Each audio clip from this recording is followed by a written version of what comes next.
My name's Angelo, and welcome to We Want Picks. We are joined today with Nick Newell, Dan Kramer, and Jacob Lyons, and we are going to walk through the UFC 257 lineup, top to bottom, our picks, our DraftKings analysis, and who we think is going to take home those wins. I'm very excited for the Amir Albazi and Zalgas Zumagulov fight. That was a big improvement from last week. That was not easy to do. It's not the – what's interesting here of note is DraftKings is favoring Zalgas heavily, charging $8,300 for him, only $7,900 for Amir. But the betting odds are essentially even, and their record is essentially even. Jacob, who do you think wins this fight? Are you going to draft either one of them in your lineup? I was looking at this fight. It intrigued me. First of all, Amir, from what I saw, I watched maybe a minute of each one of these people fight. So this is, hit or miss on the analysis. But it looked like I have notes in here that he's not very gun shy. This is talking about Amir again. He was dropped with just kind of a straight right in one of his fights, which is a little bit of a concern. He was going for takedowns, but the fight I watched, he went for 2 takedowns and got reversed on both those. Fortunately, I don't think the other guy's a wrestler, really. He did beat Tyson Nam, which we discussed on the last card, which that is a name, but it's kind of a fraud name, I guess you could say, because of the fights that he had during COVID that we mentioned last week. And Angelo can touch more on that.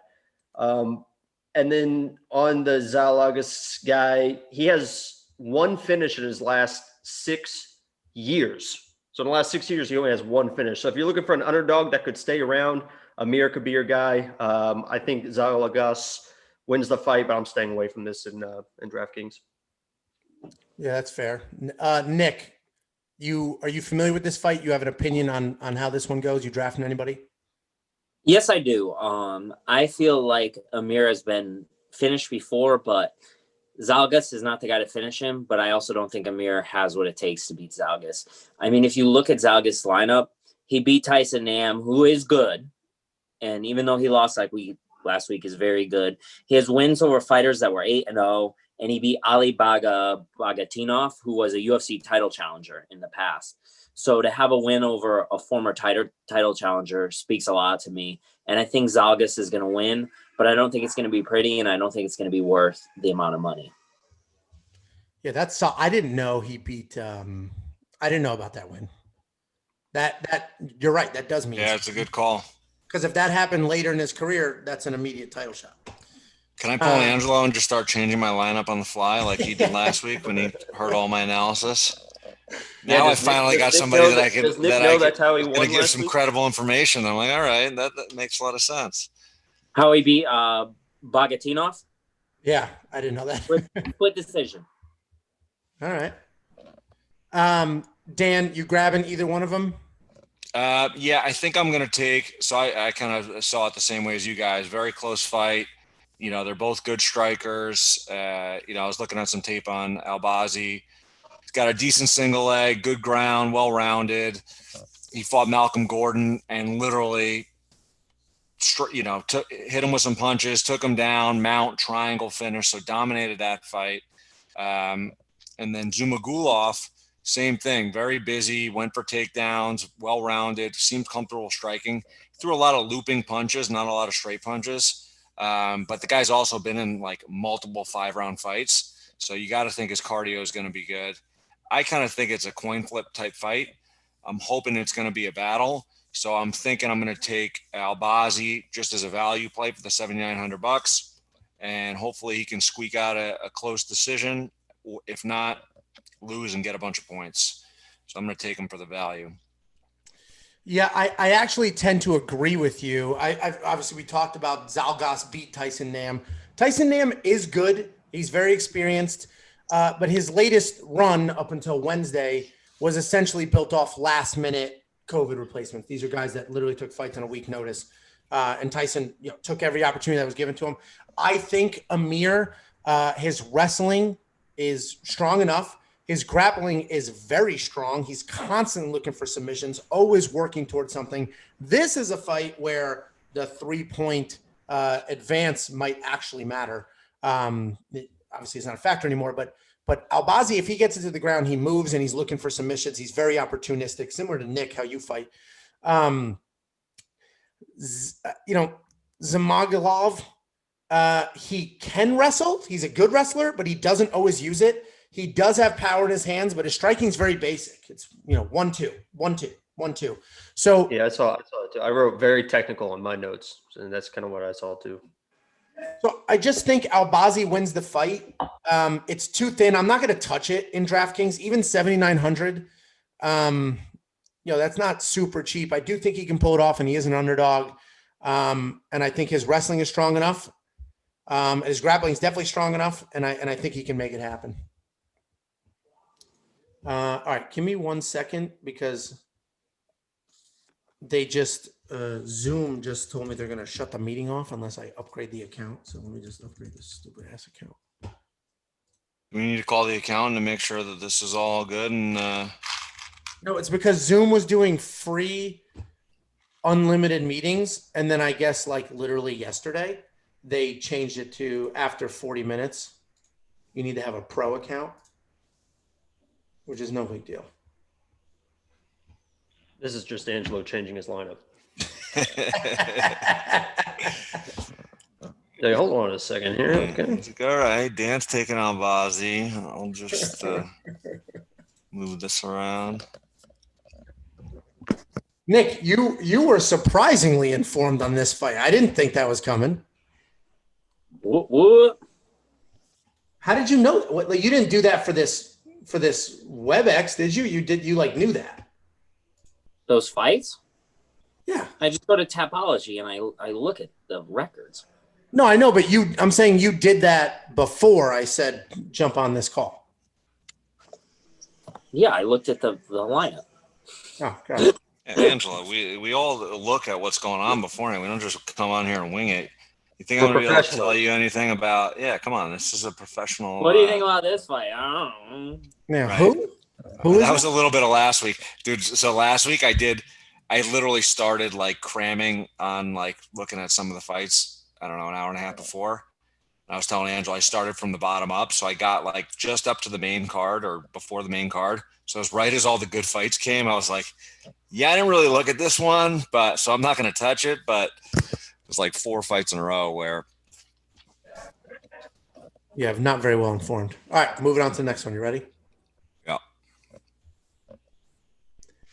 The Nick Lentz Masvar Avalov fight is actually a very interesting fight. It's early on the UFC card. This could very easily have been, a premier prelim fight. But this is an interesting fight. It's very lopsided. But anytime you have somebody like Nick Lentz, who has been around forever, who has that experience, has trained at some of the best gyms in the world, you can't necessarily count him out. DraftKings and the betting odds, this is by far the largest favorite on the card, both DraftKings money and for betting. Ivalov has looked fantastic. He's expected to win, but are any of you thinking Nick could win or drafting Nick because of the value? And Nick, I'll let you go first. You know what? I'm not touching this fight. And I think a lot of people will disagree with me. Obviously, Ivalov is the favorite right now. He's very dynamic. His last fight versus Grundy, I believe, who is a very accomplished wrestler, and he was able to defeat him, keep it standing, be dynamic. He can wrestle, he can strike, he can do it all at a very high level. Nick Lentz, to me, is actually a very smart fighter, very, very intelligent. I've met him before. I know him pretty well. And he is not athletic like most are.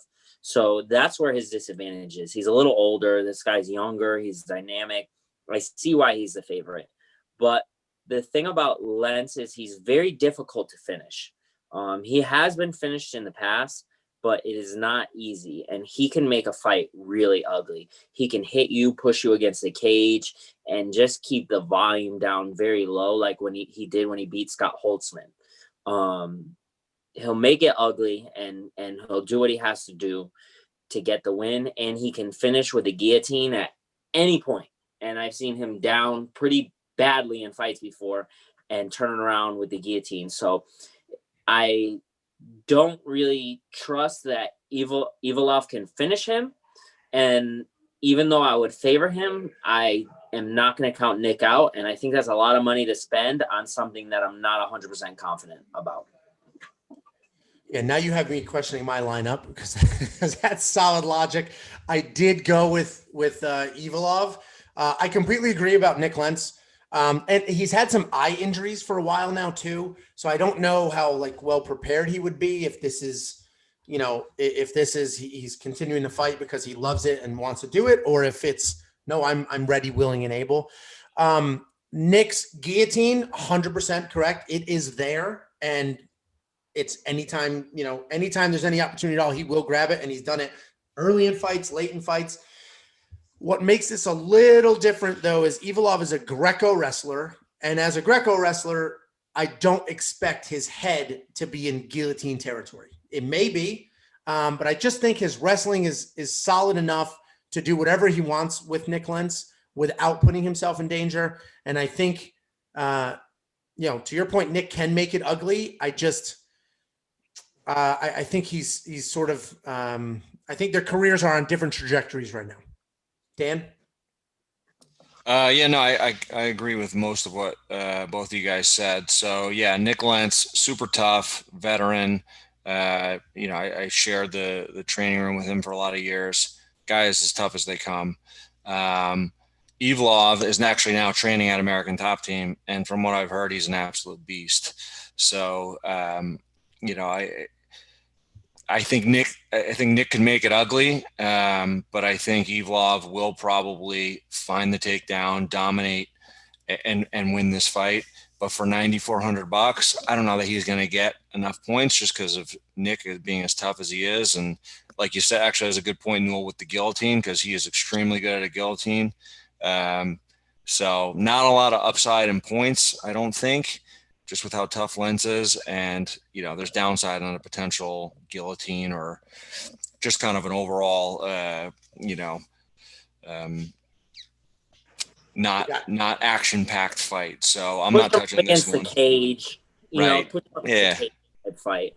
Yep. Yeah, it's going to be a grind. Probably not a lot of points. So I'm not touching this one. I don't see either value being right for the outcomes. Well, I'm really dreading that pick. Jacob, you have anything else to add?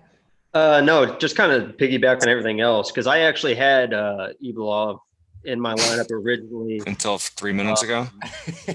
Yeah, and then because you see an undefeated fighter, $9,400, it seems 500 odds. It seems kind of obvious to take him. And then I looked, and he started his UFC career with 3 straight decisions. The last 3 people he's fought has been decisions, and for $9,400, you feel like you really need to finish with that. The only thing that could help him is his wrestling. He is a Russian. From the fight I saw, he didn't really wrestle at all. And against Mike Grundy, it seemed like he was getting out-wrestled. But at the same time, Nick Lentz fought my boy Islam and just got dominated on the ground. So he can out-wrestle him. This kind of feels like one of those changing in the guard fights, the young guy and the old guy kind of going at it. So I stayed away from this. It wasn't my lineup originally. I just don't think he's going to be able to get the finish on Nick. No, that's fair. And just a quick, I guess you guys all brought up good points. So I'm the only dummy who drafted him. So now we'll see what happens. But you guys brought up good points with essentially the consensus is Ivalov's going to win, but is his win worth $9,400?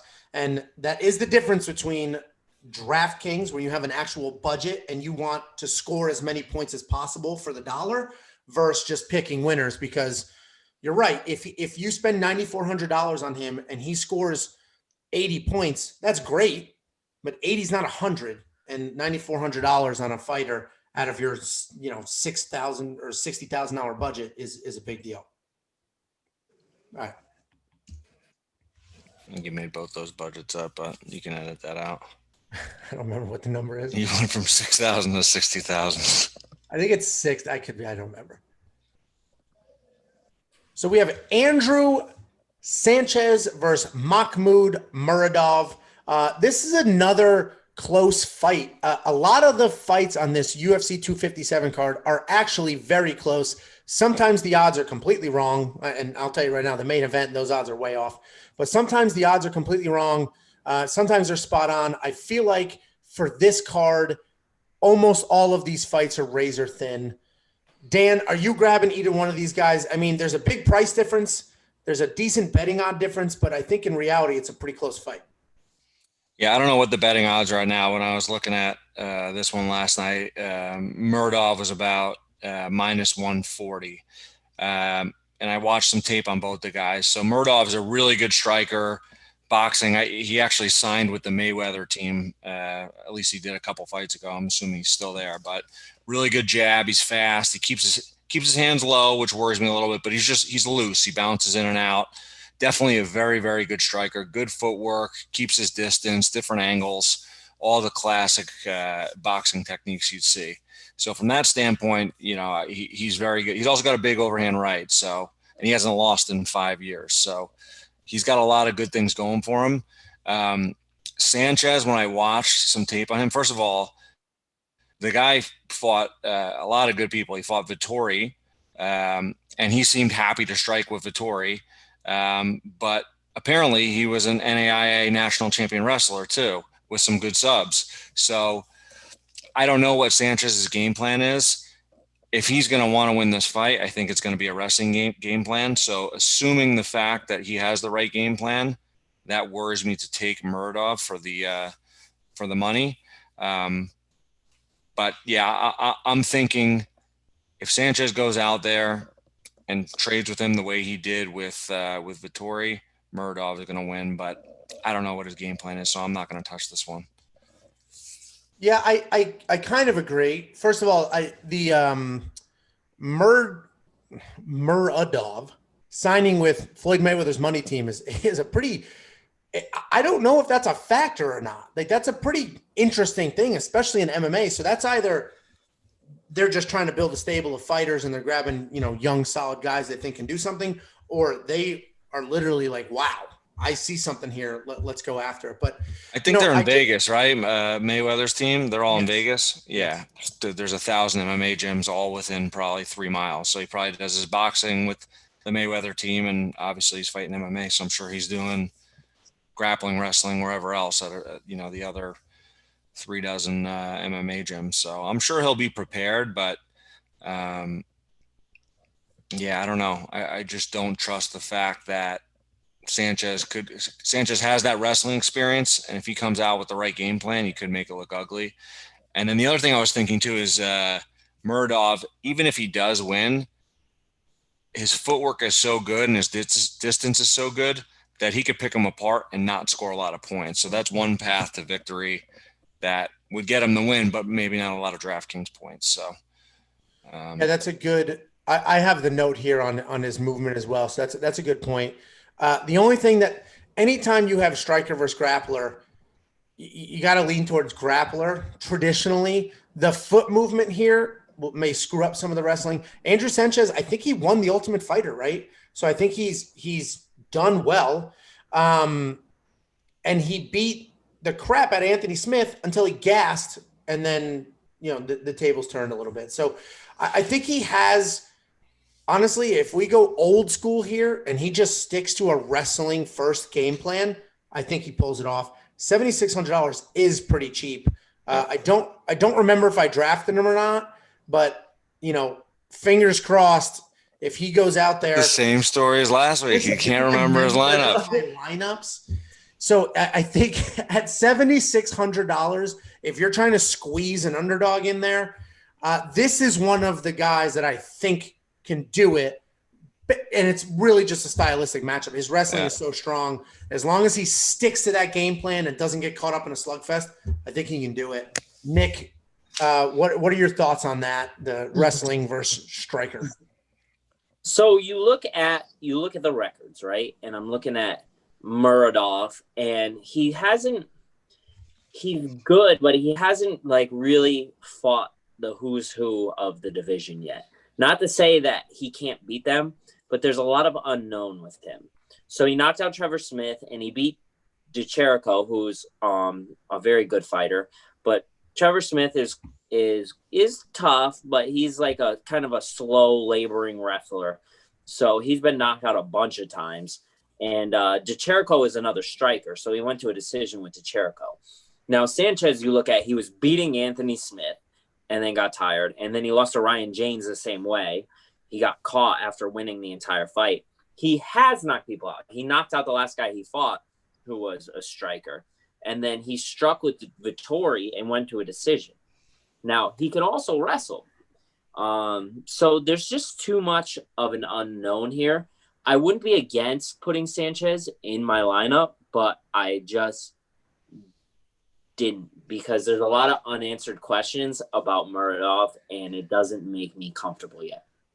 We could get a peek into Sanchez's training camp. That would help, right? If he's wrestling all day, I'm like, all right, I'll throw him in there for $7,600. If he's planning to go out there in a striking fest, probably not. Who knows? Muradov could be a nasty wrestler too. I just don't know enough about him yet to make me comfortable to pick on this one. Jacob, anything to add here? You go in with either one of these guys? Yeah, so I kind of saw the same thing you guys saw. Muradov definitely seems like a pure boxer. I mean, the way he moves in and out, and almost like a point boxer. I think Dan mentioned earlier that you could just point yourself to a win with this guy. The only thing that I was going to ask you guys as fighters is, from what I saw in Andrew Sanchez's fights, and first of all, his nickname is El Dirte. Is that his nickname? That's incredible nickname. But from what I saw in one of his fights, at least, it was kind of a karate style stance. And if you're a pure boxer like Muradov seems like he is that throw you off a little bit with that kind of side stance, hands low, or is that more of a benefit? For which guy? For the boxer? Yeah, if you're Muradov, you're the favorite, you're the boxer. And obviously Sanchez is an unbelievable wrestler. He beat that tough finale. I think he beat Philip Hawes, who was the darling of last week, who ended up dropping out. But if you're a pure boxer, is it harder to box against someone in that karate style stance? And maybe he's not in that all the time. Just the fight I watched, he was in that karate style stance. I mean, my 2 cents, I was never a pure boxer. I was kind of a little bit of everything, but I think as a pure boxer, the things that throw you off are truly unorthodox things. Like karate is a little unorthodox, but it's not that unorthodox. Like the things that throw you off more are when who's a complete spaz and throwing punches from their hips and they don't know what they're doing. That could throw you off. There's been times where you're in the middle of training camp and you go with a guy who hasn't ever fought before. You're like, oh, this will be a light round, and they're throwing stuff from their knees, and you're like, how am I getting hit with this? It's because you're not used to seeing it. But I think as a boxer, they spend if he's in a pure boxing gym, he's probably getting looks from a lot of different people striking wise. So I don't think that's going to be enough to really throw him off. I think the wrestling will throw him off. I think if the guy was truly a wild man, unorthodox fighter, that would throw him off. But just a karate stance, now there's a rhythm and a timing to that. That's for a boxer, they can catch that. Got it. So for my pick, even with that analysis, I actually think that Andrew Sanchez wins this fight.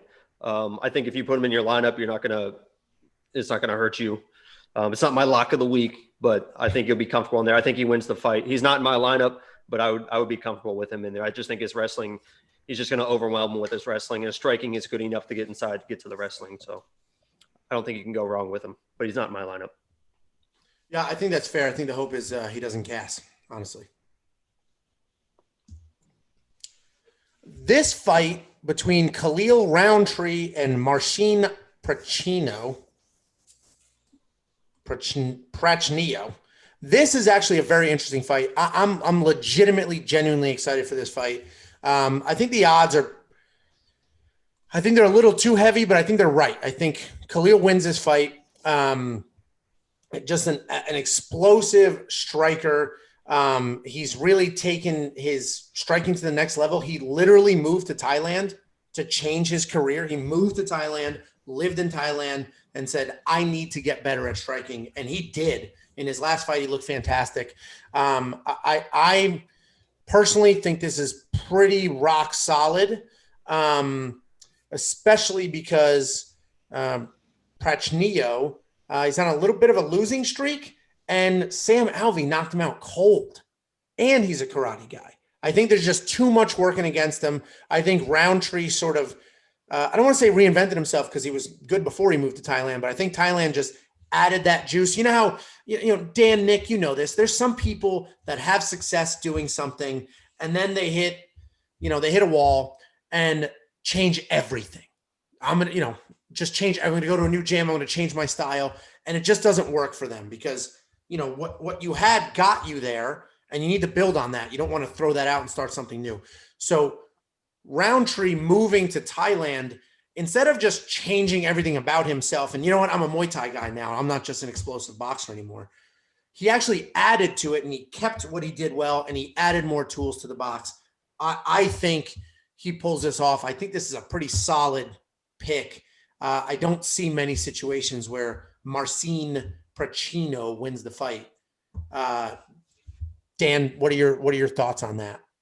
Yeah, no, I saw a lot of the same stuff. So I watched some.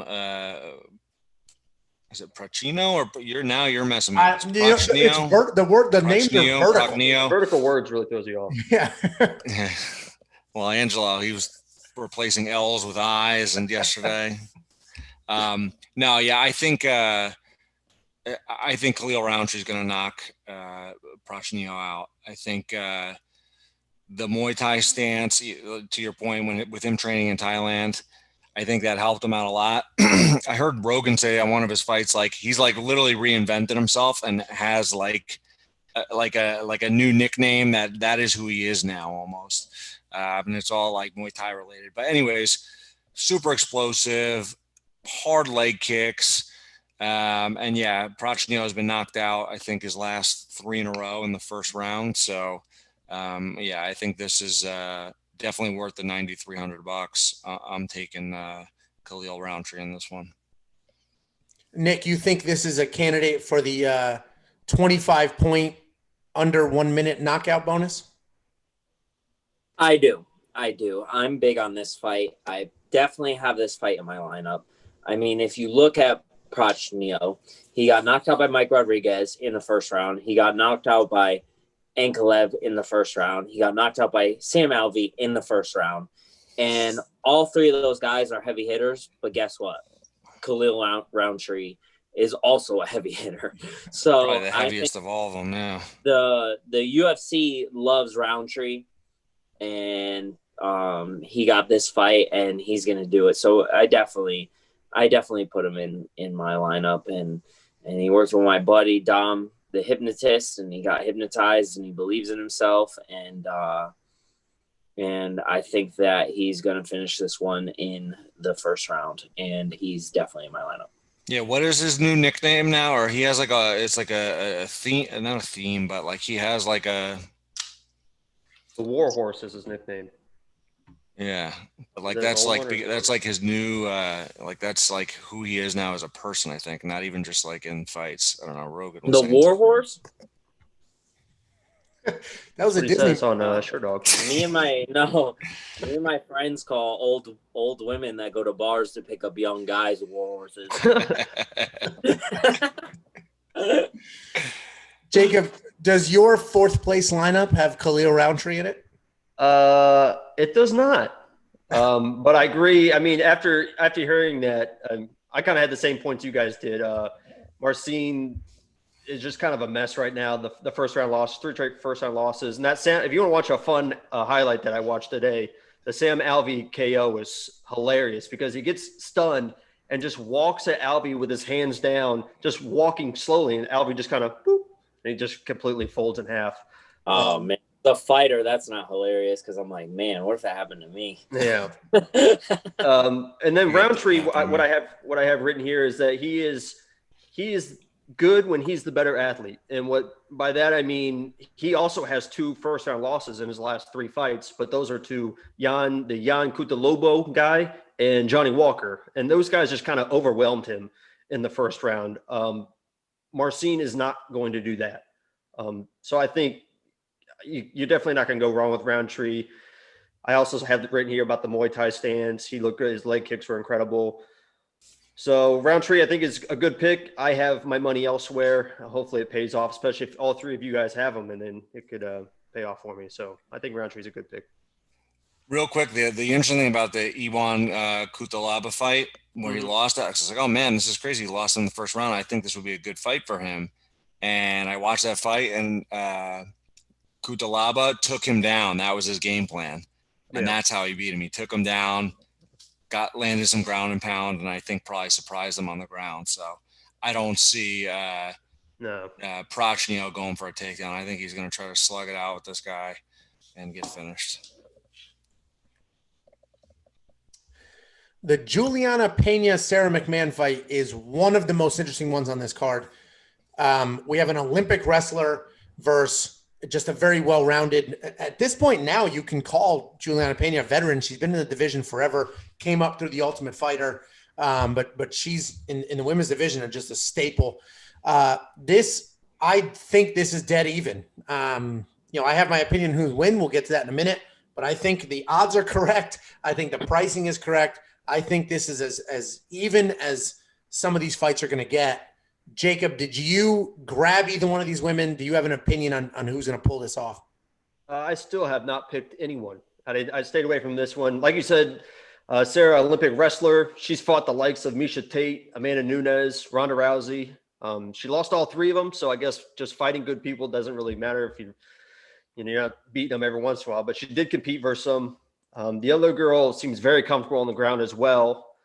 She actually almost had her loss to Jermaine they ran the mean, and then Shevchenko, and she actually almost had Shevchenko in an armbar.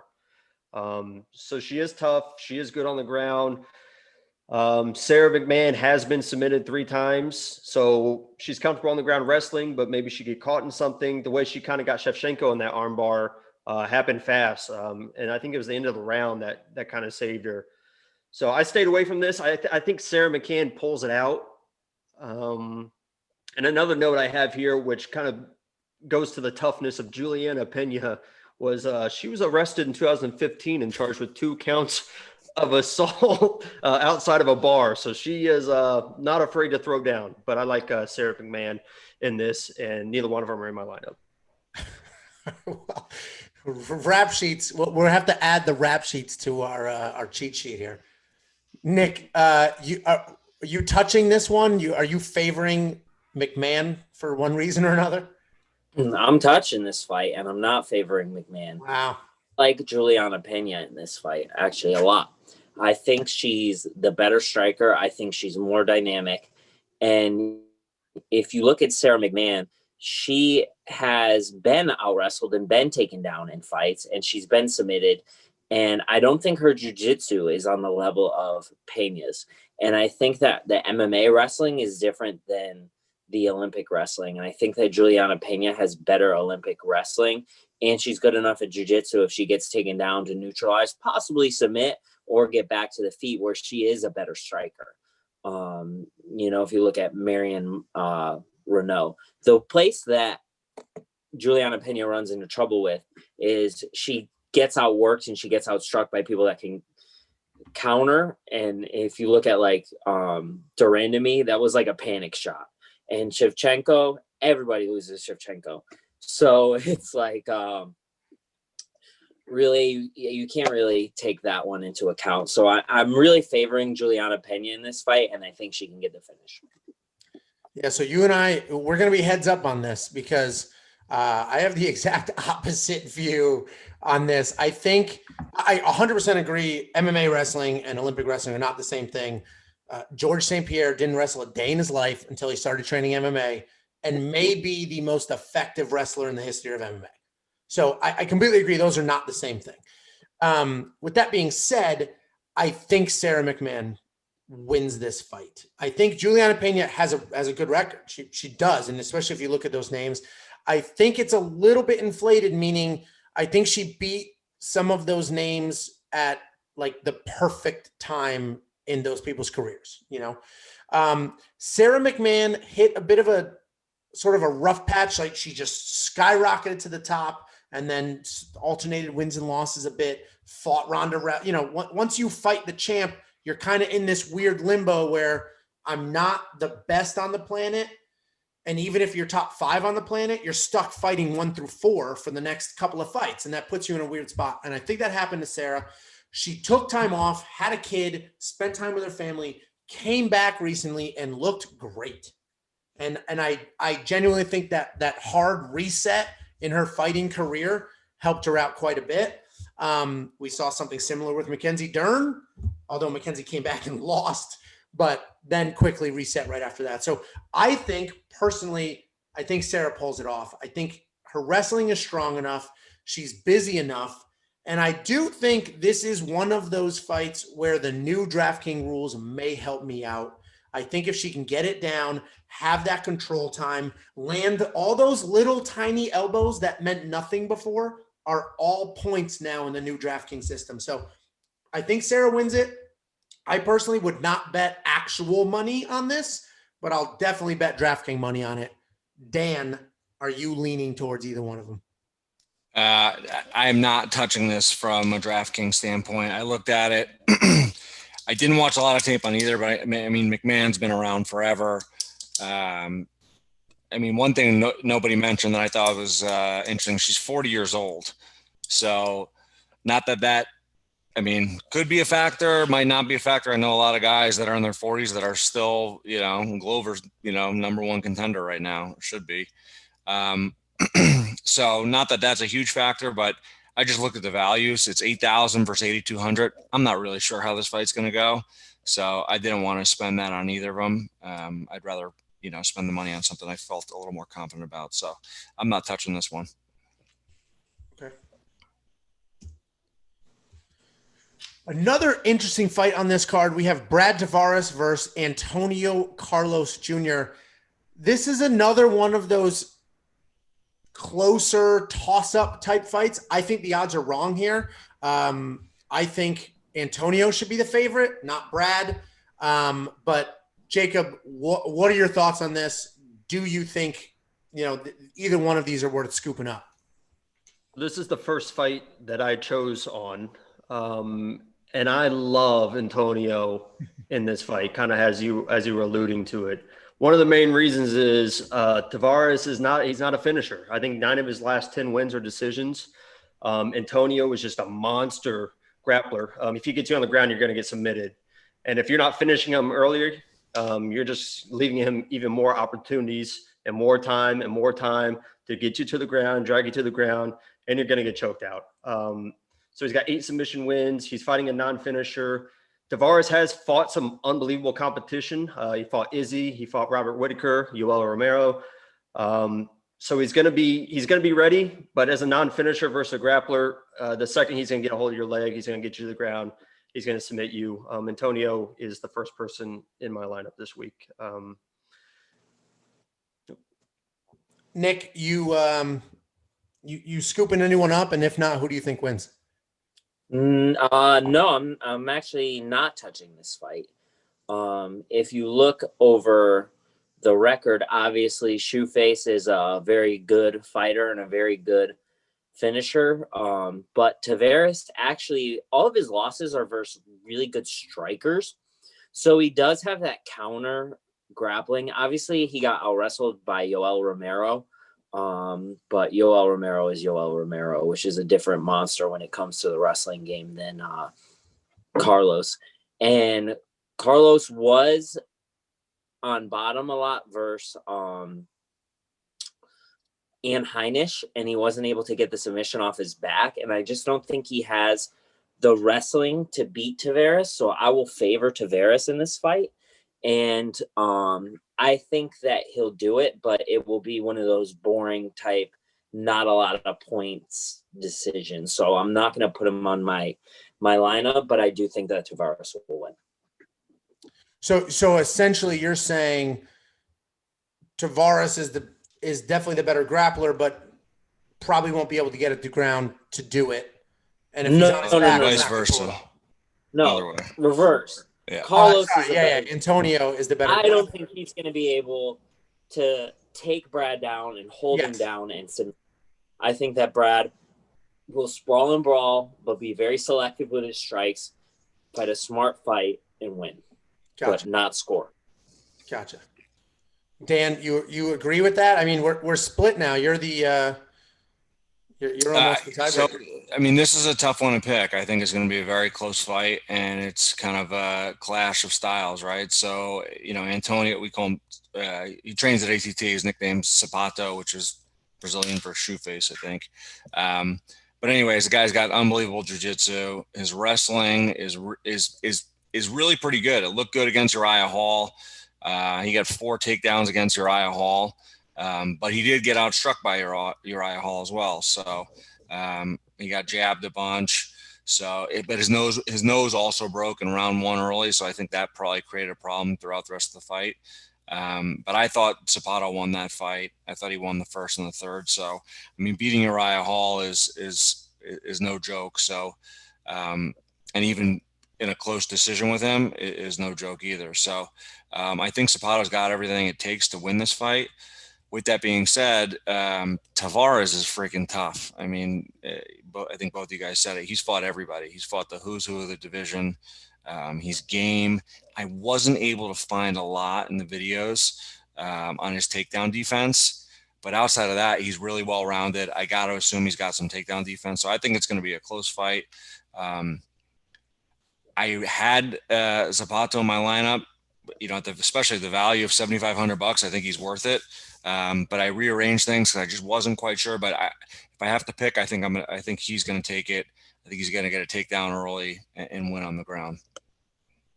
Yeah, I think I'm in the Carlos Jr. bucket, and only because we discussed it already. His grappling is rock solid. He's tough, and I just think Brad Tavares is awesome. He's really tough. He had heavy hands early in his career, and for whatever reason, those sort of died off, and I don't know why. But if you look at, he's on a 2-fight skid, which isn't, doesn't always mean anything, right? Depending on who you're fighting, 2-fight loss doesn't mean anything. But, I mean, freaking Max Holloway's on a 3-fight skid going into Wednesday, and Wednesday he looked like the greatest fighter that's ever lived. But Brad Tavares on a 2-fight skid with a 1-year break between each fight. And now this is another full year. So I just think 3 fights in 3 years, I think he's set up for a 3rd loss. And, I think styles make fights. Carlos Jr. is not the greatest wrestler in the world, but I do think he pulls this off. And for $7,500, especially if you're grabbing some other big favorites, you need to fill your lineup with somebody cheap. And this is somebody that could actually do it. Not like when you knuckleheads drafted Roxanne the other week and she scored 20 points. I think he will actually pull this off and can flip it on its head. I think he's a very good value pick, to be honest. I was thinking too that it could end up being one of those fights where he gets some takedowns, but Tavares, being as game as he is, scrambles up, and then it's going back and forth from takedowns to slugfest, and it gets ugly in the 3rd round. But those fights end up being a lot of points. For $7,500, win or lose, you get one of those fights, it's worth the value. Well, and keep in mind what's always interesting with like a Khabib, his wrestling style. Obviously, he scores a ton of DraftKings points because he stops everybody, but his wrestling style isn't great for DraftKings because he takes you down and you stay there. Right. Where a decent wrestler that has great takedowns but not phenomenal control is awesome because he takes you down 5 points. You stand up, he takes you down again, 5 more points. So more takedowns is better than taking down and keeping you down. And a mediocre wrestler will do that. So we'll see what happens here. It looks like it's 3 against 1, Nikki. We'll see what we'll see what happens here. We'll see. We have I'm gonna butcher this for sure. Armin Sazrukian versus Nasrat Hakparist. I think you nailed it. This is a wild swing in the odds here. So there's a heavy favorite here. I'm not touching this fight from my DraftKings lineup, but I do have some opinions. Nick, what are your thoughts on this fight? Are you scooping anybody up? You agree with these odds? I am touching this fight. I think that Arman Tsarkian Tsarukyan, whatever, is absolutely nasty. He looked amazing his last fight. He beat Davi Ramos, who's a Abu Dhabi champion. He took him down. He outstruck him. But Ramos was more of a top game wrestler. I mean, a top game grappler. So he works for that top position. And he's from bottom, he's not as good. So beating him in that realm doesn't impress me as much. It's still very, very good. But Nasrat Haqparast, his wrestling looks really great his last fight. He fought Alex Munoz, who took me down a bunch of times when we fought. And he got taken down once and hopped back up, and his striking is really good. He has a few really good knockouts, and I think for his value, he's a good pick in a fight that I think will go the distance, but he could end it. And I feel like Tsarukyan only has a chance by decision. All right, so you're going with Nasrat on this one. Nasrat, I'm drafting Nasrat. Yeah. Yes. Jacob, you made a weird face, and that might just be your actual face, but what are your thoughts on this? So originally picking this lineup, I had known of Nasrat before. I saw his picture immediately, was thinking, I don't care who he's fighting, I'm picking this guy because he's an unbelievable striker. Really, really good boxer. So I actually had him in my lineup all week, and then I started researching for this, and I watched film of Arman, and my God, is this guy incredible. Unbelievable striker. His last loss, and I can't remember when it was to my boy Islam. I love Islam. Islam trains at AKA. He's boys with Khabib. Unbelievable wrestler. And this dude, Arman, had the back of Islam. It was unbelievable. This guy was rolling around with Islam. He ended up losing the decision, but the way they were grappling and stuff, I just don't see Nasrat being able to hang with him at all. So I took this and actually flipped my pick. I went from picking Nasrat to now Arman's in my lineup. He's won 14 of 15, like I said. His last loss was to Islam, who's just unbelievable. The other guy is an incredible boxer, and from what I saw in one of his fights, he was dropped pretty quick. I don't have it listed what fight it was, but it's just kind of Drew Dober. Was it just kind of a glancing shot, if I remember right? He does have 6 first-round finishes on his resume. So, I mean, if he hits you, you're probably going to go down, but I just think Arman just is too well-rounded and unbelievable wrestler, and he gets it done, and he's in my lineup.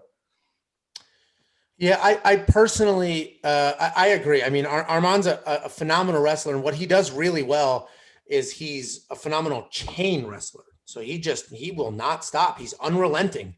If he has an inch of your leg, he'll drop his hips and switch sides. And if he lifts it up and you sprawl, then he'll drop down to a double and he'll go to that side. And if you sprawl on that, he'll come back up to, he's just going to keep moving and transitioning. With that being said, I did the Nick Newell math, and, there's a common opponent between Nick and Nasrat here, and Nasrat stuffed some of those takedowns and really, it impressed me. We essentially, the big unknown is what happens if he fights a really good wrestler. And he did fight a really good wrestler, and he won. So as good of a wrestler as Arman, or the same style where he's just unrelenting, never stop chain wrestling? No. But I agree at $7,300 with the power that he has, the striking that he has, and he has fought wrestlers before, and he's not intimidated, and he's won those fights. I think that's a solid pick, especially, again, if you need to squeeze somebody into a lineup because you drafted some heavy favorites, this is a great pick to do that. Dan, did you grab either one of them? You're on mute. You're on mute, Dan. Sorry about that. I was just telling you that I do have Arman in my lineup right now, but he's one. I'm either going with him, or in the next fight, I'll talk to you about the other guy. I'm in between 2 guys right now for the money at $8,900. But from what I saw, yeah, they're both good. I think I see the value at the $7,300. But I do have Arman in my lineup right now. I may just switch it out for somebody else. So it's kind of a coin flip between the two. So if it was regular, I think they both have great value. I think Arman, as far as the way he can dominate a fight, $8,900 is incredible value. And I think Nasrat at 7,300 is also incredible value with his finishing power. And like you said, his takedown defense. So I honestly don't think you can go wrong either way. It just depends on how you've built the rest of your lineup. So that's a solid point, because if Arman wins, he'll score a ton of points. Dan, so you mentioned DraftKings wise, you're not positive, but if you had to pick a winner in this fight, no money. I think Arman will win. Okay. So I didn't get to watch a lot of tape on either of these two guys. I did watch a little bit of Arman's latest fight. It looks to be a very fluid striker. Nick mentioned the last fight against what's his name? Yeah, and that guy throws bombs too. Like, outside of the jiu-jitsu game he was throwing some heat. And Arman had good defense, landed good shots, ended up on top, and just looked like he's a very, very skilled fighter. But for the 5 seconds I watched of Nasrat, I was like, man, this guy looks game too. So I have Arman in my lineup, but I potentially switching him out. I want to watch a little bit more video. I may switch him out for Azaitir. I think that's probably the next fight, so we'll talk about it in a minute. But they're both around the same value, so I'm between those two. So next up, we have Marina Rodriguez versus Amanda Ribas. And Amanda is just the darling of the division right now, has a streak of phenomenal wins, a great personality, all smiles, all laughs. But Marina's no slouch herself. Jacob, you're a big Amanda Ribas fan. Did that translate into your DraftKings lineup, or that's just some? Let me start off with a disclaimer that me and Amanda, on again, off again Twitter relationship. We have communicated on Twitter. I just want to be a disclaimer, a little biased in how I'm picking. When you say off again, does that mean she blocks you and you create a new account and then you're on again? Or Absolutely. How does that work? Amanda, if you're seeing this, please just answer my DMs, please. That's all I ask. But I knew immediately I was going to pick Amanda. And then I started researching it, and I didn't almost flip my pick, but like you said, Marina is no joke. The thing that worries me the most is Amanda is a very pressured fighter. She's going to get in your face, and she's going to win either with striking or get you to the ground. Another fighter that's kind of like this is Tecia Torres. And Marina handled Tecia Torres. She beat Tecia Torres. So she's not afraid of the pressure. She's a big underdog, but she really is almost an undefeated fighter. Her one loss is a split decision, so split decisions could kind of go either way. So she's definitely not a slouch at 7,000. I have Amanda in my lineup just because I think she's a better overall fighter, and she's definitely a finisher. If she gets you hurt, she's going to finish you. So I do have Amanda. You know, Amanda, if you're seeing this, I chose you. I hope you choose me.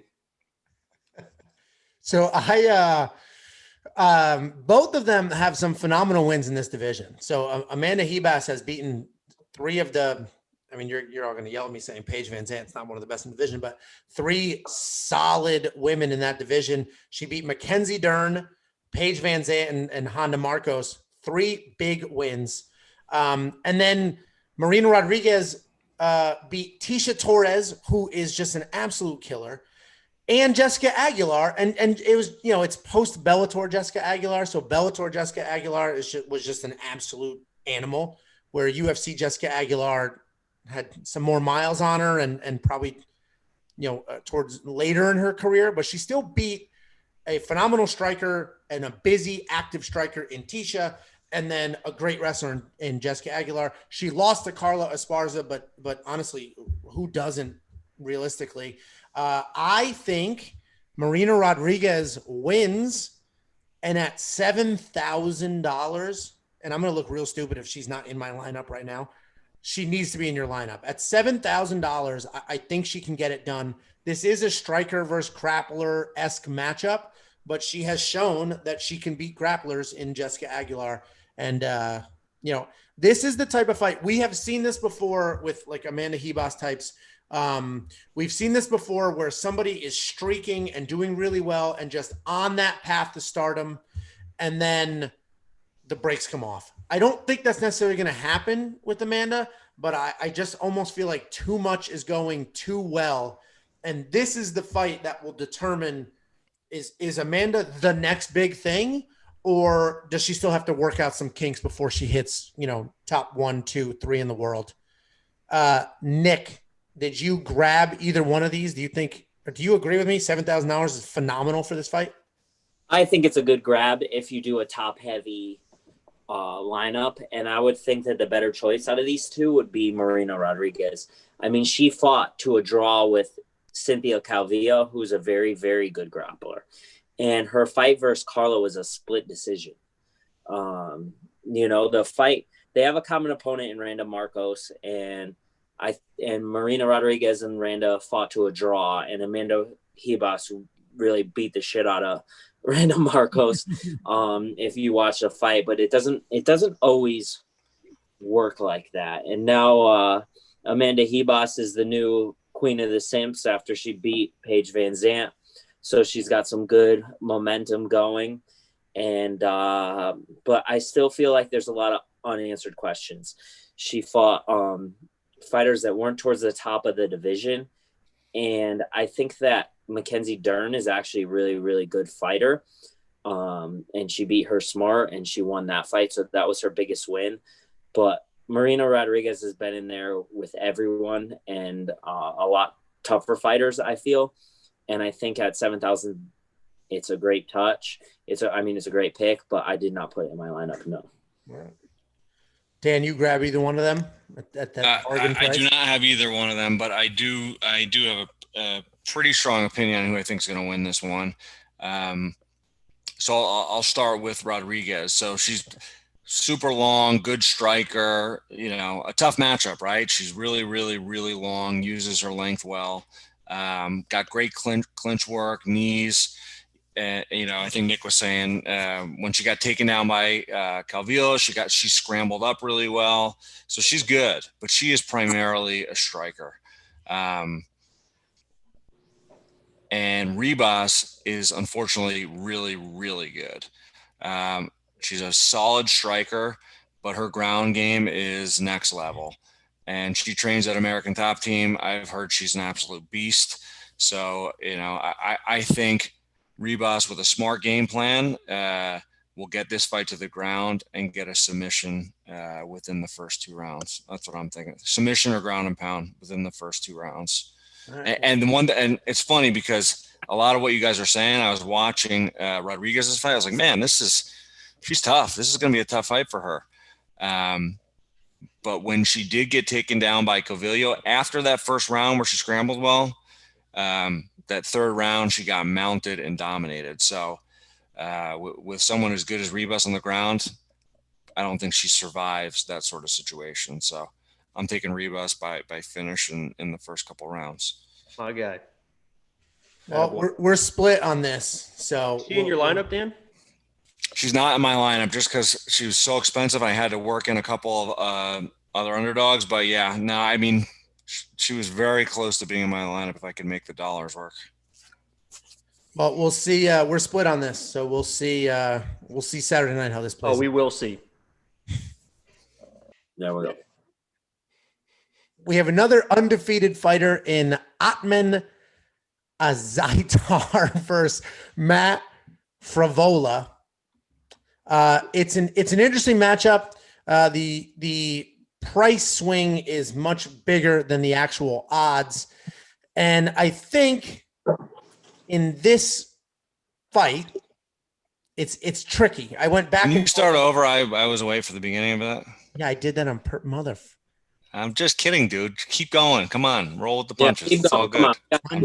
I'm just trying to throw you off, and you keep. Oh yeah, by interrupting, and then it worked. How strange.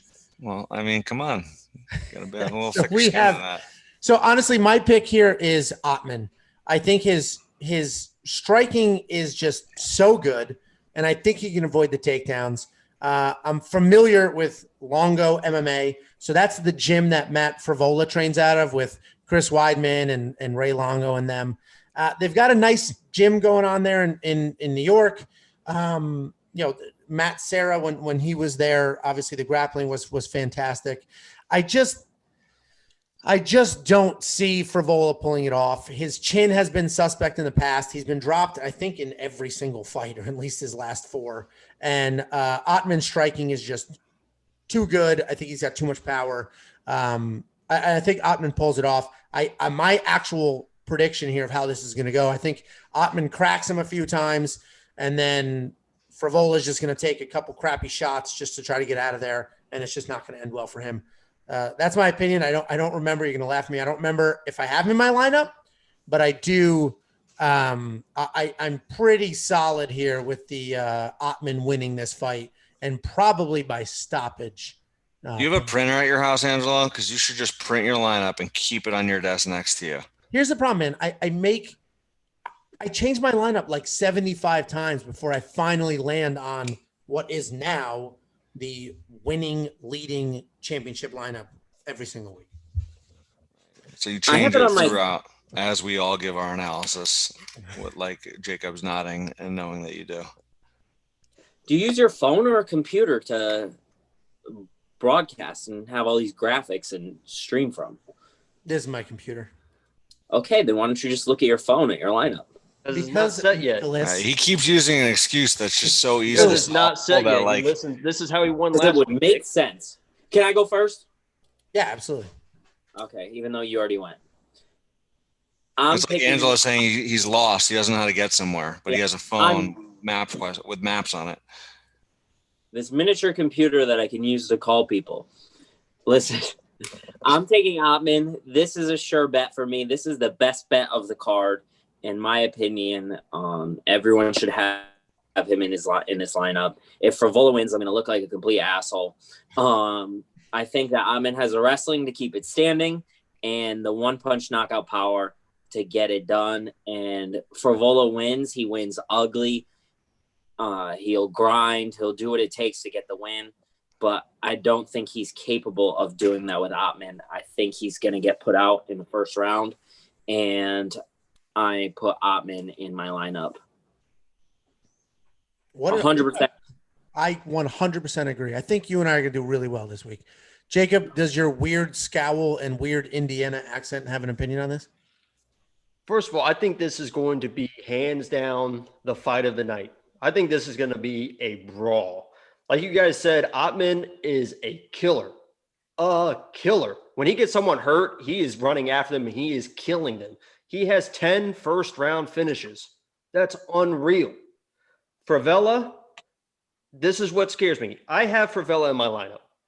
Just because from what I saw, he was an unbelievable wrestler.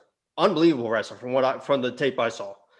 The thing that worries me is he's a very comfortable striker as well. And if you start striking with Ottman, that's going to be a problem. The thing that kind of steers me more towards Frevola that I kind of like, which normally is a bad thing, is he hasn't fought in a year. I think his last fight was like November 2019, which makes me feel like he's going to rely on his wrestling more. That's what he knows the most. So hasn't fought in a year. He might be a little gun-shy striking. I think that helps him out. If he gets to the wrestling, gets him to the ground, I think he dominates. Either way, I think this is going to be the fight of the year. It could be a quick KO at $7,400. Anytime you have the wrestling that he has, I think that's a good value, and he's in my lineup. So your official opinion is it could be fight of the year, Dragon Mount Brawl, or a quick knockout? Well, no, I said it's going to be fight of the night. Usually a quick knockout is still a fight of the night. It's an unbelievable knockout. So I think no matter what, it's going to be either a brawl or a quick KO. It's going to be the fight of the night. That's my prediction. But I think Frevola gets it done because I think he is game to strike. And I think that he might be able to handle it. And, maybe he doesn't. But, I think 7,400, it's worth a flyer.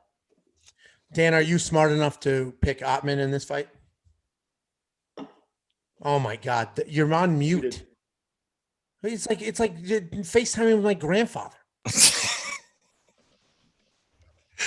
I'll give you that one. All right. So, yeah, like I was saying before, I'm in between Ottman and Sarukian for the 8,900 or the 8,800. So it's a coin flip right now. I want to watch a little more tape on both of them, but it's gonna be one of those two guys as my last pick. So, but yeah, I agree with everything you guys said. The guy's got a lot of power, big hooks, overhand right. He looked powerful in the clinch, aggressive. The one thing I'll say, defending Jacob, is Frivola is game too. Like he's aggressive. He's got power shots. Looks like pretty solid wrestling. So he's got ginger power. Yeah. What happened? Why didn't you get that? I'm just kidding. Anyways, so Frivola, it's funny actually, as we're talking, you guys brought up that he had all those first round finishes, which I noticed when I was looking at it, but then I was like, man, if this does get brought into deep waters, how's he going to perform? And his last fight that went into the third round was over 3 years ago. So that's just something to consider. But yeah, no, I think if I had to pick, it's going to be Ottman, and probably an early stoppage with some power. So now we're moving on to, I believe this is the feature fight, meaning it is the third to last fight. We go this co-main. This is a very interesting fight. We have Jessica Eye versus Joanne Calderwood.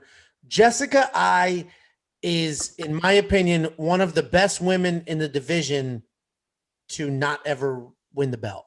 She's just always the bridesmaid, never the bride. It's just, I don't know what it is. She's very good. She's good everywhere and just doesn't put it together in some of these big fights. I'll save the rest of my opinions, but Jacob, who are you going with in this fight? I am not putting either one of these people in my lineup because I have no idea. I would try to watch tape on both these. It was hard to find. I know that Calderwood fought Rose in Ultimate Fighter, took her down at one point. She seems very tough. Jessica Eye's also got a resume, So I stayed away from this. If I had to pick, I'd pick Calderwood, but I honestly have no opinion on either one of these fighters. I have no idea. Nick, you have leaning one way or another on this? Yeah, they're both strikers. I think Calderwood actually might be the better striker than Eye, in my opinion, even though I believe they both fought Caitlin Chukanian and Eye won and Calderwood lost. I could be wrong. I'd have to look at it. But I don't think that Calderwood is good enough on the ground. And I think that Eye is going to take her down and beat her on the ground. But I don't know if Eye is the submission finisher that I would like for my lineup. And even though I favor Eye to win this fight, I did not put her in my lineup. Dan, did you scoop either one of them up?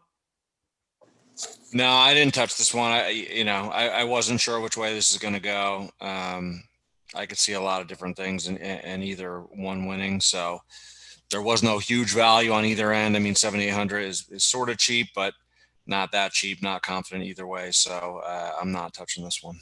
Well, who do you think wins, regardless of DraftKings? I'm going with Calderwood because I think you're right, Nick. I think, did she? No, well, she lost to Chukadian. She lost to Chukadian. Wow. Okay, you're right. I picked Eye, but I do think that Calderwood on paper is a better striker, but I think Eye is a better grappler and a more well-rounded MMA fighter. So I think Eye is going to win. I just am not confident that it's going to be a big point score.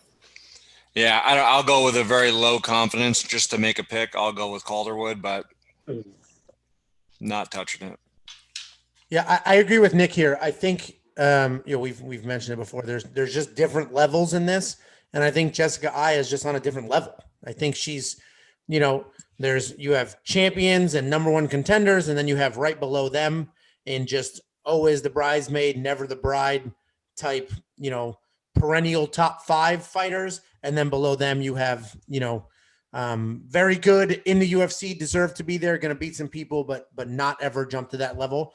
And I think that's where they sit. I think Jessica Eye is just a perennial top 5 fighter in the world. She's always right there. She's always 1 or 2 wins away from a title shot. And I think Joanne Calderwood is good. She's very busy. If Joanne was the cheaper fighter here, I would consider drafting her because she's very busy. She's just always bouncing around, throwing out strikes with the new DraftKings scoring system that may work out. But I just think Jessica Ai's better everywhere. And she's just a better fighter, more experience.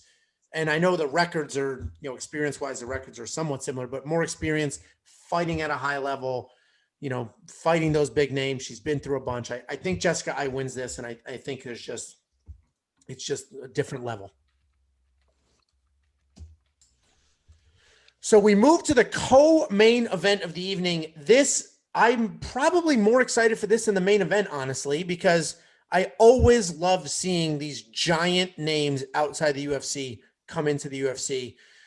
This reminds me, I don't want to talk too much about other fights and sort of muddy the water here, but this reminds me of when Eddie Alvarez came to the UFC and fought Donald Cerrone, Cowboy. And Eddie lost that fight, and badly. And I just think this feels the same way. I love Michael Chandler. I watched him fight live. I was managing Rafael Diaz. He fought live at the Hard Rock Seminole in Florida. And Michael Chandler versus Eddie Alvarez, that was one of the most exciting fights I've ever seen in my entire life, top to bottom. But that was like 7 years ago. I just don't think Michael Chandler pulls this off. I think he's going to have a similar road that Eddie Alvarez has, where he's going to come into the UFC, he's going to lose his first fight, and then he's going to really, find his footing and hit a stride. I'm going with Dan Hooker here. Dan Hooker's coming off of a loss, but what an amazing loss that was. He just went absolutely wild with Dustin Poirier. That was a fantastic fight. And I think that's one of those losses where he left that feeling like, wow, I can hang with these top guys on the planet. I know I'm that good now. So I have a pretty firm opinion on this. I think Dan Hooker pulls it off. Nick, did you grab either one of these guys? Are you rooting for a fellow Bellator vet here? Well, Michael Chandler, I love watching because he can wrestle, and he's got that one punch knockout power. I think he's all around a good guy, and he works hard. But I'm picking Hooker in this fight, and I am putting him in my lineup. The reason being is that Chandler really will close the gap from very far away and duck his head to throw those bombs. And Hooker is longer. He can wrestle well enough to get back to his feet and maybe stop a couple of takedowns. Or I could see Chandler taking him down, but Hooker also has great timing with that knee up the middle and can fight long. So I'm expecting Hooker to win this fight by finish, by knockout. And I put him in my lineup, even though I will say I'm a huge Michael Chandler fan.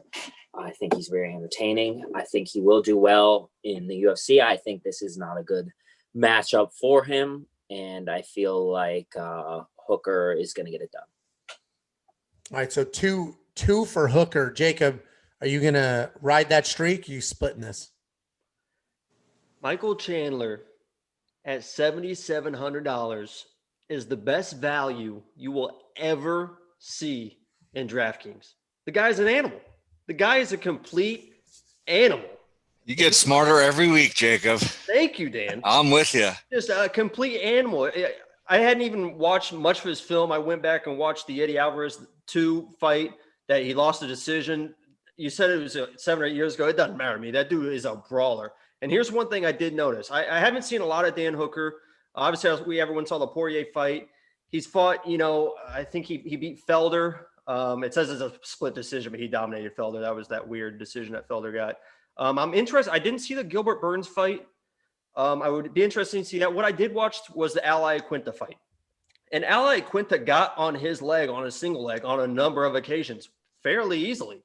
So if Ally Quinta is doing that, I think he ended up taking Dan down, but Dan got right back up against Ally Quinta. I just don't think he does that against Michael Chandler. I think Michael Chandler gets him on the ground, keeps him there. The other thing I did see as well is Dan keeps his hands pretty low. And when Ally Quinta was level changing and feinting the takedowns, his hands were dropping, way, way down.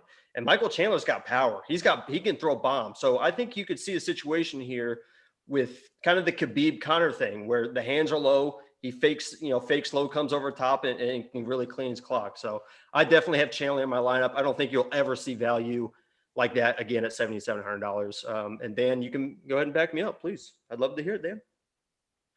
Jacob, first of all, in all seriousness, I think you nailed that pretty good. Yeah, I have Chandler. I think styles make fights, right? And Hooker is really, really good, especially in striking fights. So his last, I'm just looking at it right now, 5 fights, with the exception of Iaquinta, who's, I guess, technically a wrestler, but from what I saw, it was mostly a striking match.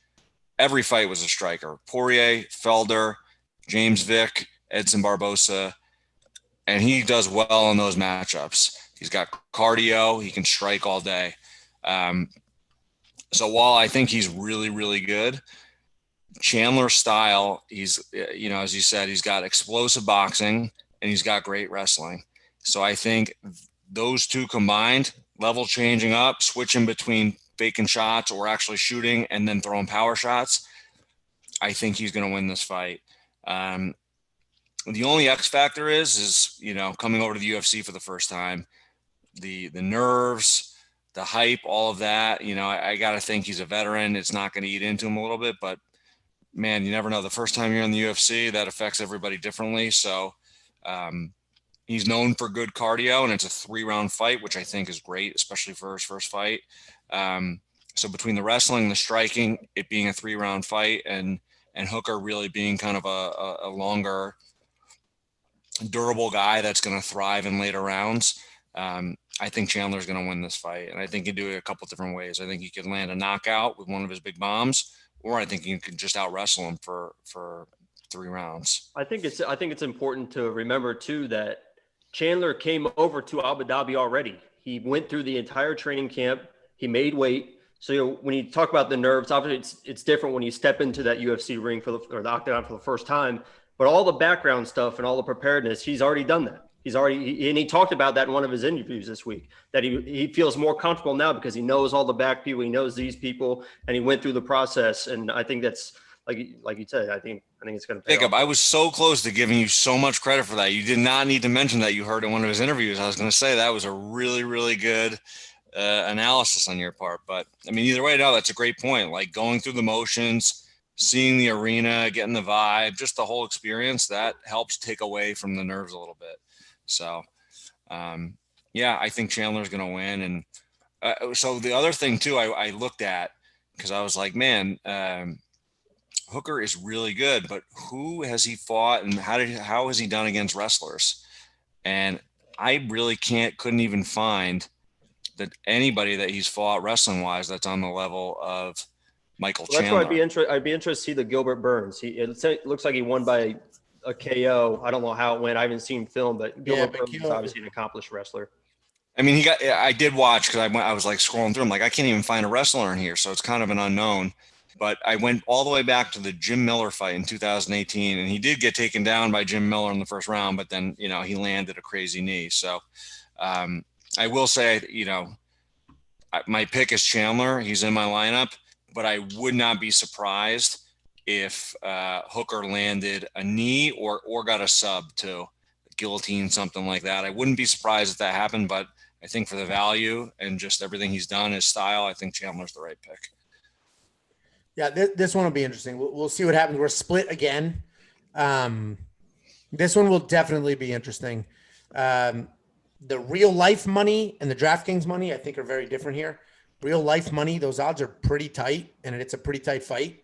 DraftKings money, DraftKings wise, Michael Chandler's probably a pretty good bet, but we'll see what happens. I got Hooker early on the real odds. I think he was like plus 150 when the line came out, and I didn't even do it. I looked at it, I was like, really? I was like, and I jumped on it. So I bet him outside of DraftKings, and then since then it's tightened. So to be clear, you're picking Michael Chandler to win, but you put your literal money on Dan Hooker to win. No, I said Chandler. Oh, I thought you said Dan Hooker. My bad. Oh, maybe I don't know. It's all taped. Maybe I did say Hooker, but I meant Chandler. Gotcha. Yeah, we'll see. I'm like I said, I think I might be more excited for this than the main event. So we'll see what happens. So the main event for UFC 257 is Dustin Poirier versus Conor McGregor.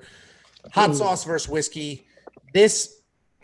I go back and forth on this fight. I genuinely, we've seen it, and I don't know how much has changed. So let's go through it. Nick, I know you know both these fighters pretty well, obviously professionally, and have an opinion on them. Who do you think wins this fight? How do you think this fight goes?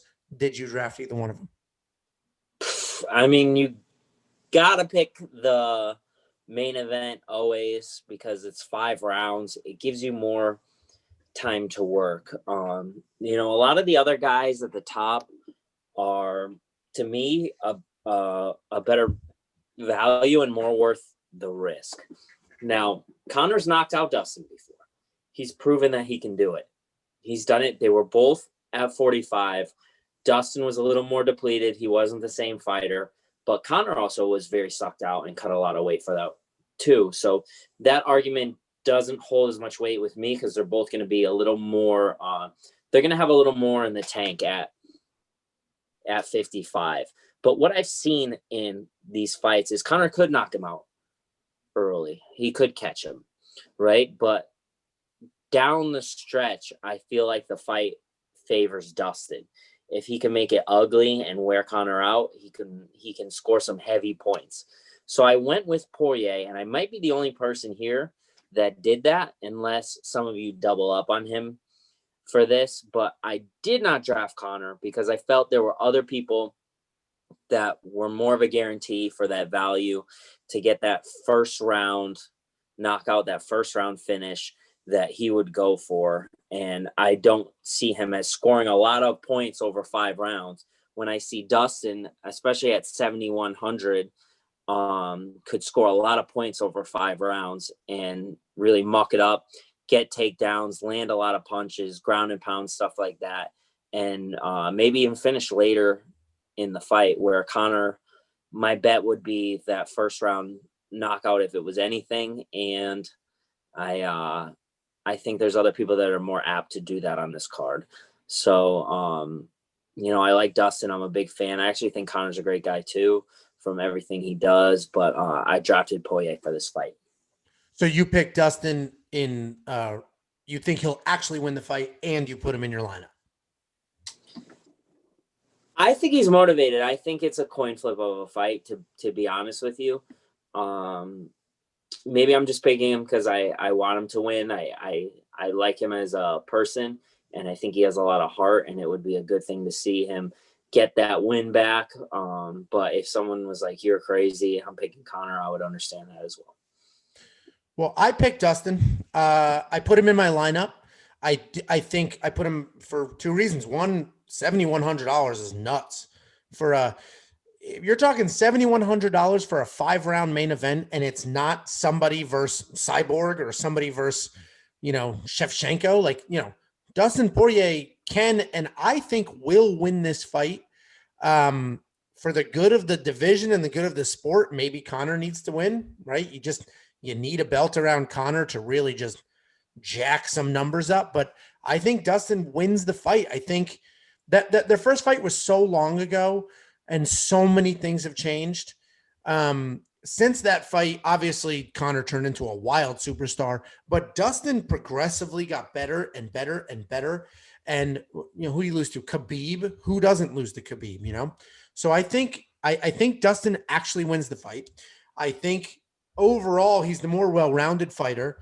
Conor's got crazy power somehow, like unbelievable power, and his boxing is great, but I just think Dustin does it. I think that Dan Hooker win was a great bounce back win for him. I think he really got into the thick of it. He traded strikes with a great striker, and he really made that work for him. And I think he also left that fight feeling good about himself, right? He's not, if this was immediately after the Khabib loss, I don't know. You know what I mean? Coming off of a tough loss like that, right into a rematch with somebody who beat you before, I don't know. But coming off of that win with Dan Hooker, Conor hasn't fought in over a year. He just got sued yesterday for a ton of money. I actually don't think that's a factor. I think that's just noise, and he's so used to that by now. But I actually think Dustin wins this fight, both in regular fight world, and I put him in my lineup. Dan, did you grab your ATT brethren, or are you going with No, of course I did. Yeah, I grabbed Dustin. So it's funny. I was going to do the same thing as you, Newell, because one, I think Poirier is going to win this fight. And same thing in DraftKings. The odds on this fight are just stupid. Like, Poirier is like a plus 300 underdog or close to it. Like, that is not what the number should be on this fight.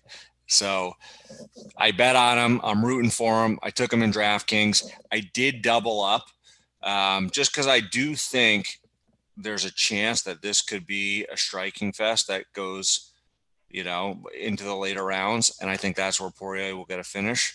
But overall, another thing too on that, when I was considering taking Poirier and not taking McGregor, McGregor 9,100, Poirier 7,100. You add them both together, you divide by 2.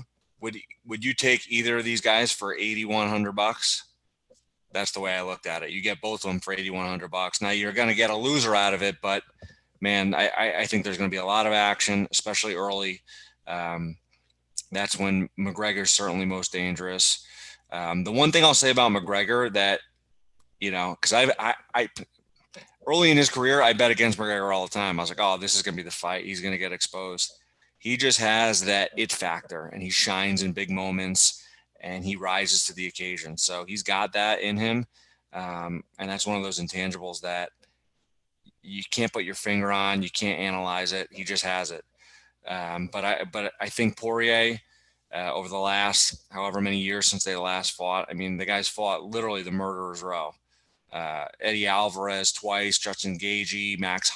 Think about this: Max Holloway. He manhandled Max Holloway, and I know there's a 10-pound weight difference, but Nick, 10 pounds doesn't make that big of a difference. The way Max Holloway just destroyed Tar, who they were saying was the best boxer in the division, I think that shows something about Poirier. So I think Poirier it's gonna be a close first couple rounds, and 3, 4, and 5. Poirier is going to turn it on. McGregor's going to tire him, and Poirier is going to get the finish. An X factor from a game plan standpoint. I have no idea if this is going to happen at all. But if I were Poirier, I would potentially think about coming out in the first round and shooting some takedowns just to tie things up, get a little lactic acid, break up that explosion that McGregor has, that timing early on, and then in the later rounds, wear him down. So no idea if that's going to happen, but either way, I think it's going to be a great fight. I hope Poirier wins, but I got both in my lineup. Yeah, I couldn't afford both. So I only have Dustin. My lineup could not afford Conor. And I wasn't going to rearrange the whole thing to get Conor because, yeah, I mean, if Conor wins, it's going to be a ton of points because I doubt Conor wins a decision. But I couldn't afford him. I genuinely think Dustin will win. So, Jacob, you're a skinny ginger. You grow your beard out. You pretend to be Conor McGregor sometimes. Did you go that route, or did you following the rest of us and going with Dustin? See that Conor beard? Yeah, no, that's dead ring. So I'm a huge Conor fan. I have been for a long time. I think even before I even got into UFC, I've only been a UFC fan for maybe 4 or 5 years now. One of the first UFC people I saw he was on SportsCenter, and I'm like, who is this guy? And immediately started liking him. With that said, Dustin Poirier seems like the nicest, most genuine, real dude in the entire world. So for this fight, it's hard, really kind of hard for me to root against Dustin. And like you guys said, $7,100 for a 5-round fight with the resume that Dustin has after that fight he just had with Dan Hooker. That's unreal. This should be like Conor should probably be a favorite just because he won before, but a 150 favorite maybe. These odds are crazy. At $7,100, I don't blame you guys for taking them. I'm a huge Conor fan, and I thought about taking them. But the way my lineup worked out and just my love for Conor, I took Conor. He is in my lineup. I don't have Dustin in there, but I think Dustin can win. I think, like you guys said, if he turns this into the Dan Hooker fight, he's going to win that fight. He's going to find a way to outwork Conor. Conor, he's a worker, but he's like he says, he calls himself a painter. He's an artist in there. He wants to be, he flows. And I think like what Dan said, if Poirier gets in there early and gets dirty with him, it's going to throw off his rhythm. The edge is with Conor, though, as far as just mentally. He just, some reason, just mentally breaks people. I think even him being so humble and so nice this week to Dustin, I think kind of threw Dustin off.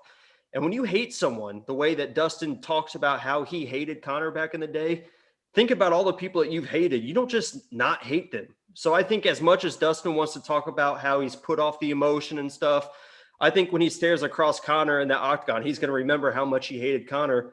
He's going to come out a little too aggressive and get caught like everyone else has. So I have Conor in this. I think he gets the job done early, and but I have no quorums with anyone taking Dustin at $7,100. That's behind Chandler at $7,700. Dustin at $7,100 is incredible value.